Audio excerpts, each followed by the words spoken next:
कक्षा 12वीं विषय गणित प्रश्नावली 20.4 अध्याय 20 प्रायिकता। एक यादृच्छिक चर x का प्रायिकता फलन p ऑफ x निम्न प्रकार से है जहां k कोई संख्या है। p of x equal to k यदि x 0, 2k यदि x 1, 3k यदि x 2, 0 अन्यथा। a k का मान ज्ञात कीजिए। p of x less than 2, p of x less than equal to 2, p of x greater than equal to 2 ज्ञात कीजिए। किसका? x का। इसके हल में हम लिखेंगे जो दी गई कंडीशन है कि x का क्या प्रायिकता बंटन, x का जो दिया है प्रायिकता बंटन निम्न है। x उसके सापेक्ष क्या दिया है? p ऑफ x 0, x अगर 0 है तो k की वैल्यू 1 है।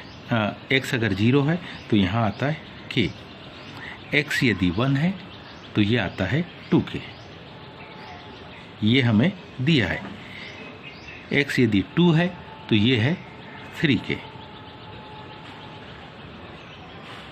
और ये अन्यथा दिया है, ठीक है।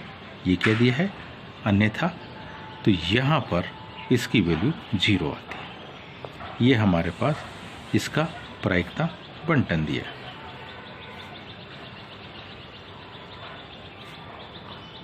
ये प्रायिकता बंटन हमने प्रश्न से ही बनाया।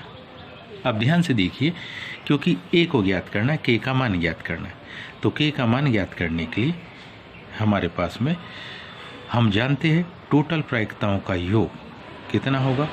1। k plus 2k plus 3k plus 0, इन सब को क्या करेंगे? यदि हम जोड़ते हैं k plus 2k plus 3k plus 0 equal to क्या? 1 होगा। 3 2 5 और 1 6, मतलब क्या? 6k equal to 1। It means k equal to 1/6। ये किसकी? k की वैल्यू आ गई। बी कंडीशन दी है हमारे पास क्या? p of x less than equal to 2, p of x less than 2। इसमें दो वैल्यू आएगी, p of 0 plus p of 1। ये दो कंडीशन यहाँ पर आएगी 2 से लेस देन। तो क्या आएगी? k प्लस 2k, दोनों को जोड़ेंगे तो मान क्या आएगा? 3k। k की वैल्यू क्या है? 1/6।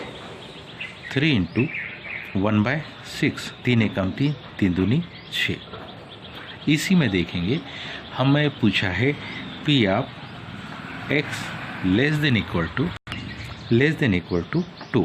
इसमें p ऑफ 0 आएगा प्लस p ऑफ 1 आएगा प्लस p ऑफ 2 भी आएगा, क्योंकि ये लेस देन इक्वल टू 2 है।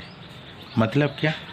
k plus 2k plus 3k, इन तीनों को क्या करेंगे? आप जोड़ते हैं। इन तीनों को जोड़ने पर मान क्या आएगा? मान आएगा हमारे पास 6k और k की वैल्यू है 1/6। तो हम लिखेंगे 6 इंटू 1/6, 6 से 6 कट जाएगा तो मान आ गया हमारे पास 1। अब हम निकालेंगे p of x greater than equal to 2। Greater than equal to 2 मतलब यहाँ 2 भी आएगा और अन्यथा भी आएगा। तो p ऑफ 2 प्लस p क्या? अन्यथा।